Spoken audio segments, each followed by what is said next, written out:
राम राम जी। मेरा नाम नकुल भाई, मैं हरियाणा यमुनानगर से। भाई मेरा डेयरी और कुत्तों का काम है। सबसे पहले सवेरे सवेरे उठ के भाई हम चले गए थे अपनी डेयरी पे। सबसे पहले हमने कर दी छाननी, उसके बाद हमने करी भाई मिल्किंग। मिल्किंग करने के बाद भाई हमने पिलाया अपने बछड़ुओं को दूध। दूध दाद पिलाने के बाद रख दी थी कैनी एक्टिवा पे। उसके बाद घर पे आके करी हमने दूध की डिलीवरी।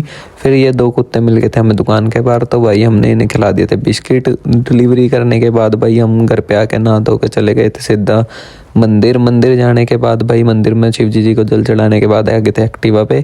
उसके बाद एक्टिवा पे कैनी रख के भाई हम सीधा चले गए थे हरमन भाई के पास। फिर रास्ते में मिल गया हमें अपने तपस्सुम भाई।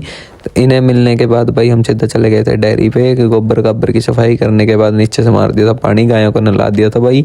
उसके बाद एक्टिवा का अड्डी बार हम आ गए थे अपने कैनल पे कुत्तों कात्तों को घुमाने के बाद भाई शाम को हम सीधा चले गए थे दोबारा से डेयरी पे जाने के बाद भाई इनकी करी घास की सानी। भाई घास की सानी करने के बाद गाय को खोला, इसे पकड़ के लेके आए हम अंदर इन्हें बांध दिया। उसके बाद हम चले गए थे अपनी ये गोबर की रेडी घेरने के लिए भाई, क्योंकि ये भी घेरनी ज़्यादा ज़रूरी है। खाली करने के बाद भाई बढ़िया तरीके से एकदम फिर हमने भर दिए थे भूस के कट्टे। तो भाई हम रेडी पे इधर के इन्हें ले आए थे अपनी डेयरी में, रख दिए थे भाई बढ़िया तरीके से एकदम, क्योंकि बूस्ट ज़्यादा ज़रूरी है भाई फिर गायों के लिए।